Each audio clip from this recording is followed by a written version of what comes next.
ठीक है, तो आज हम अपने चैप्टर नंबर 2 एनसीईआरटी का हम शुरू करने वाले हैं, sexual reproduction in flowering plants. और इस वीडियो में मेरा एम है कि मैं आपको जो प्री फर्टिलाइजेशन के स्ट्रक्चर और इवेंट्स हैं, जो कि मैंने टॉपिक लिखा है, मैं इसको आपको बता दूं, जिसमें कि हमारे दोनों होंगे फीमेल और मेल रिप्रोडक्टिव पार्ट को फ्लावर के हम आज डिस्कस करेंगे।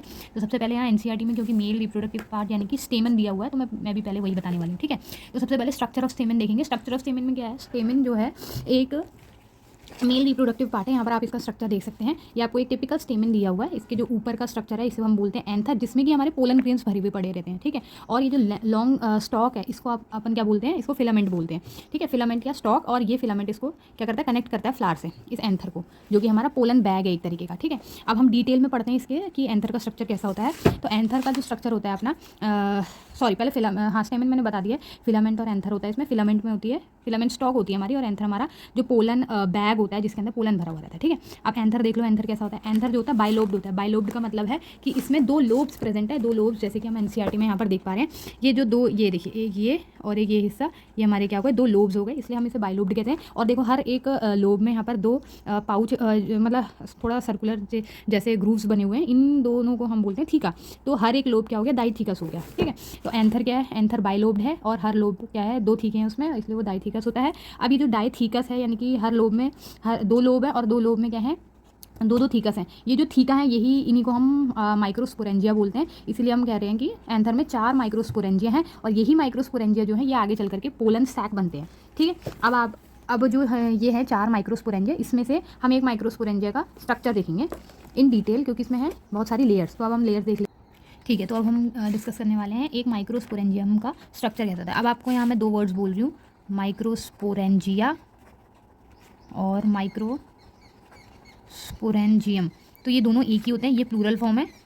4 माइक्रोस्पोरेंजिया जो हैं उनको हम माइक्रोस्पोरेंजिया बोलेंगे, और अगर हम सिंगल की बात करेंगे तो उसे हम माइक्रोस्पोरेंजियम बोलेंगे। ठीक है, इसमें आपको कंफ्यूज नहीं हो रहा है। अब हम माइक्रोस्पोरेंजिया की बात कर लेते हैं। तो स्ट्रक्चर कैसा होता है इसका, बटरफ्लाई लाइक शेप का इसका स्ट्रक्चर होता है। इस तरीके में रफ डायग्राम बना रही हूँ। आप एनसीईआरटी से आप अगर डायग्राम बनाना चाह रहे हो तो एनसीईआरटी में भी दिया हुआ है। मैं आपको सिर्फ एक्सप्लेन करने के लिए रफली एक डायग्राम बना रही हूँ। तो इसमें जो होती है 4 लेयर होती है माइक्रोस्पोरेंजियम में। पता नहीं वीडियो के टाइम में भी बन नहीं रही है अच्छी।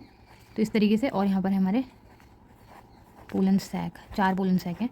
ठीक है, माइक्रोस्पोरेंजियम जिन्हें हम बोलेंगे। तो ये हो गया हमारा, क्या हो गया, एंथर हो गया। अब इसमें जो 4 लेयर हैं, सबसे बाहर की लेयर को हम बोलते हैं एपिडर्मिस। बस आपको लेयर याद रखनी है। उसके अंदर की लेयर को हम बोलते हैं एंडोथीशियम। फिर उसके अंदर जो ये लेयर आ गई इधर को जो भरा पड़ा है, ये हो गया हमारा मिडिल लेयर। लिख रही हूँ मैं, मिडिल लेयर।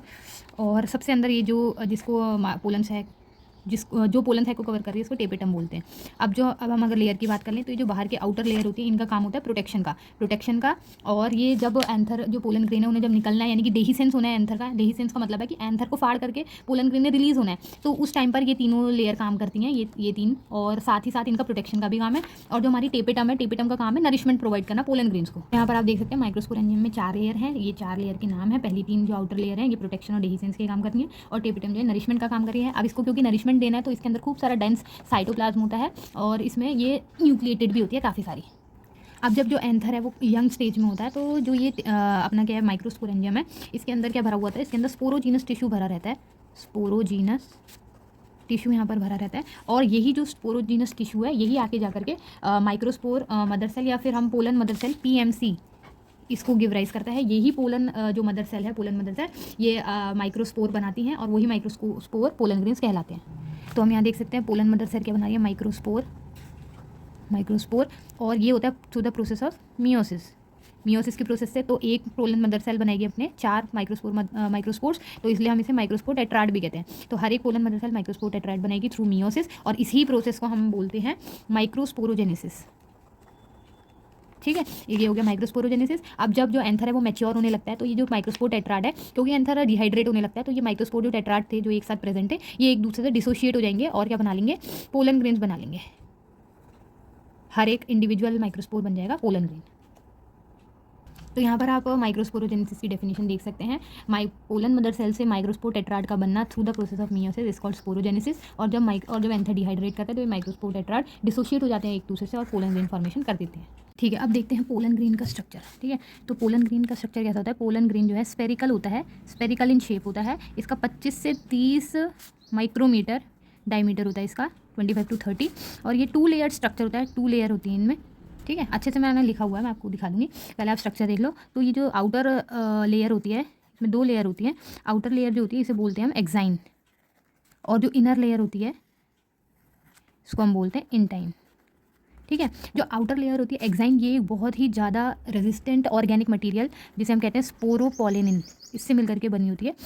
ये जो स्पोरोपोलिनिन है ये हार्डेस्ट नोन ऑर्गेनिक मटेरियल है, जो कि रेजिस्टेंट है टूवर्ड्स हाई टेम्परेचर एंड और स्ट्रॉन्ग एसिड्स, और अभी तक कोई ऐसा एंजाइम नहीं मिला जो स्पोरोपोलिनिन को डिग्रेड कर दे।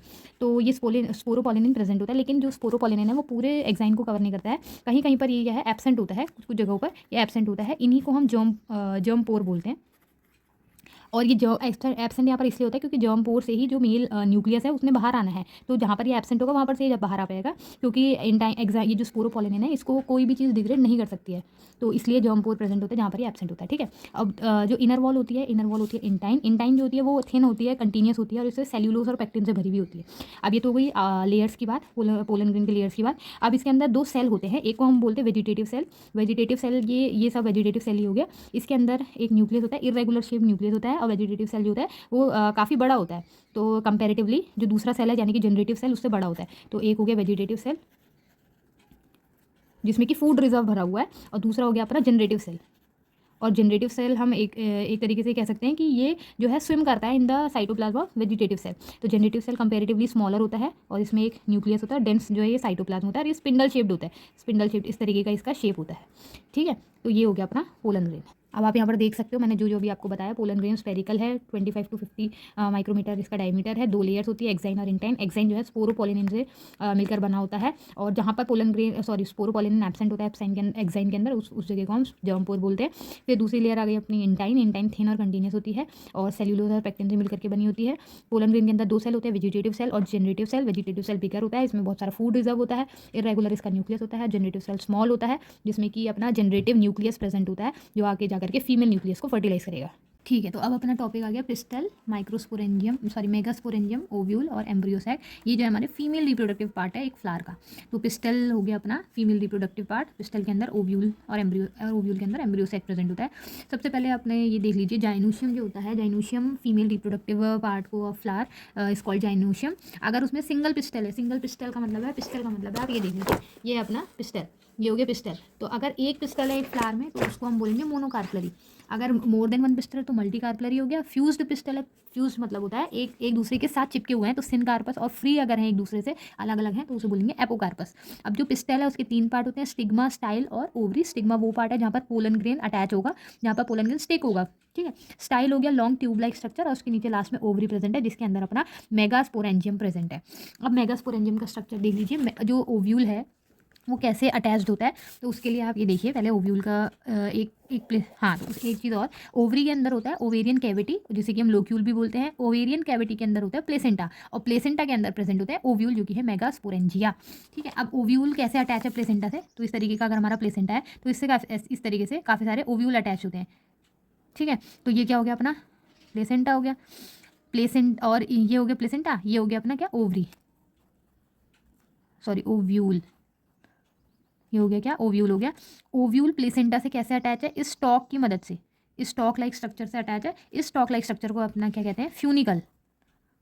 फ्यूनिकल।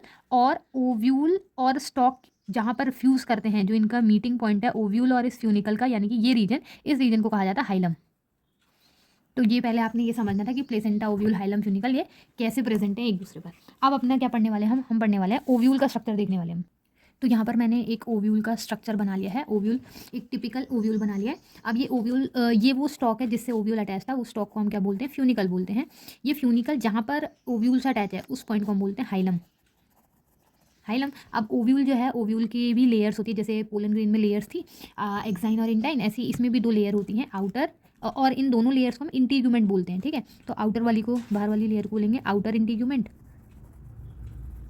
और अंदर वाली को बोलेंगे इनर इंटीग्यूमेंट। उसके अंदर प्रेजेंट होता है अपना, ये हो गया अपना न्यूक्लियस। तो ये हो गया न्यूक्लियस, और न्यूक्लियस के अंदर प्रेजेंट है एम्ब्रायोसैक, जिसके अंदर फीमेल न्यूक्लियस रिप्रोडक्टिव जो जिसका फर्टिलाइजेशन होएगा अभी, वो हमारा प्रेजेंट है इस एम्ब्रियोसैक के अंदर। अब जहाँ पर ये ओपनिंग भी प्रेजेंट है, इसी ओपनिंग से जो है वो न्यूक्लियस एंटर, पोलन ग्रेन का जो न्यूक्लियस था वो एंटर करेगा इसी ओपनिंग से, और इस ओपनिंग को बोलते हैं माइक्रोपाइल।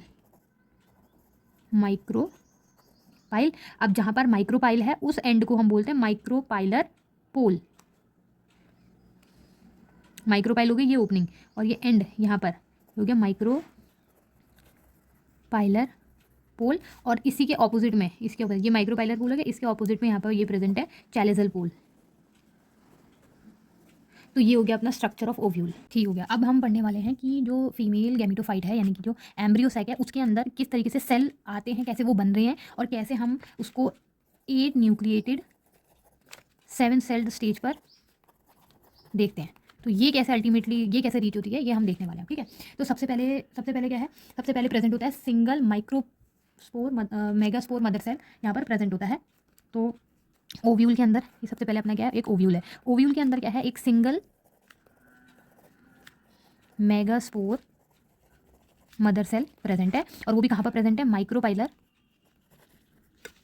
एंड पर ये प्रेजेंट है सिंगल मेगास्पोर मदर सेल। इसको आपने बिल्कुल ध्यान से सुनना, आपको बिल्कुल क्लियर हो जाएगा कि आपको 8 न्यूक्लियर 7 सेल स्टेज में आप पहुंच कैसे रहे हैं, ठीक है। तो सिंगल मेगास्पोर मदर सेल है। अब ये सिंगल मेगास्पोर मदर सेल जो है, इसमें क्या हो रहा है, मियोसिस हो रही है, MEIOSIS मियोसिस हो रही है। अब आपको पता है मियोसिस से क्या बनता है, एक सेल से क्या बन जाते हैं, 4 सेल बन जाते हैं। तो ऐसा ही इसमें भी हो रहा है। तो यहाँ पर single megaspore mother cell give rise to 4 megaspores. अब ये जो 4 मेगास्पोर्स हैं, ये चारों ही फंक्शनल नहीं होते हैं, इसमें से सिर्फ एक ही फंक्शनल होता है। एक क्या होता है, एक ही फंक्शनल मेगास्पोर होता है, और बाकी के 3 जो होते हैं वो डीजनरेट कर जाते हैं।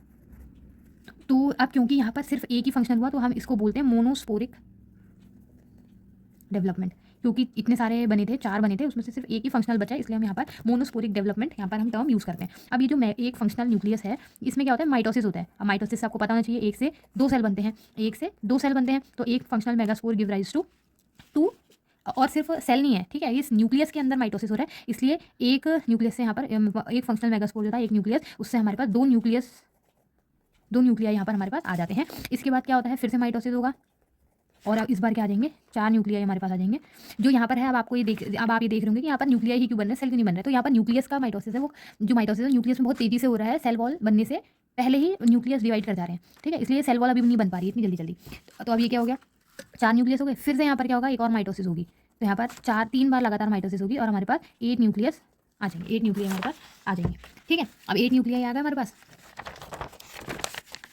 ठीक है, हमारे पास 8 न्यूक्लियाई आ गए। अब ये जो 8 न्यूक्लियाई हैं, एक एक करके इनमें क्या बनेगी, सेल से सराउंड होंगे। अब इनमें से जो 7 हैं, 6 न्यूक्लियाई जो हैं, उनको तो मिल जाएगी अलग अलग सेल वॉल, और हाँ, तो जो 6 न्यूक्लियस हैं उनके आगे, उनके तो पास होगी अपनी अपनी अलग अलग सेल वॉल, यानी 1 2 3 4 5 6, इस तरीके से 6 सेल बन जाएंगे। लेकिन जो 2 न्यूक्लियस हैं, ये दोनों एक ही सेल के अंदर प्रेजेंट होंगे, और इनको हम इस सेल को हम बोलेंगे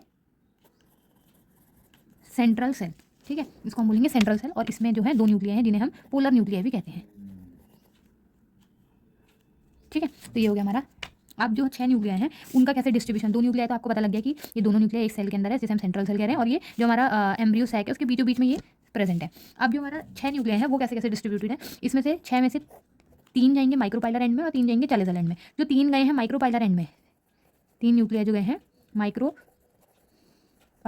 एंड में, इन 3 में से 2 को हम बोलते हैं सिनर्जिड्स, 2 को हम बोल रहे हैं सिनर्जिड्स। और सिनर्जिड्स में जो है प्रेजेंट है, इन सिनर्जिड्स के जो माइक्रोपाइलर रीजन की तरफ, जैसे सिनर्जिड्स जो है माइक्रोपाइलर टिप पर जो है, इनके माइक्रोपाइलर टिप पर, एट माइक्रोपाइलर टिप इनके प्रेजेंट है एक थिक अपैरेटस, जिसे हम फिलीफॉर्म अपैरेटस कह रहे हैं। अब इस अपैरेटस का काम क्या है, इस अपैरेटस का काम है कि ये जो पोलन ट्यूब है उसको गाइड करेगी टू एंटर द एम्ब्रियोसैक। तो मैं आपको ये याद रखना, फिलीफॉर्म अपैरेटस कहाँ पर है, सिनर्जिड्स जो सेल हैं उनके पास है, ठीक है। अब दो हो गए इसमें सिनर्जिड्स, 3 में से 2 सेल बन जाएंगे सिनर्जिड, 3 न्यूक्लियाई इसमें से 2 न्यूक्लियाई बन जाएंगे सिनर्जिड सेल्स, और एक बन जाएगा हमारा एक्सेल।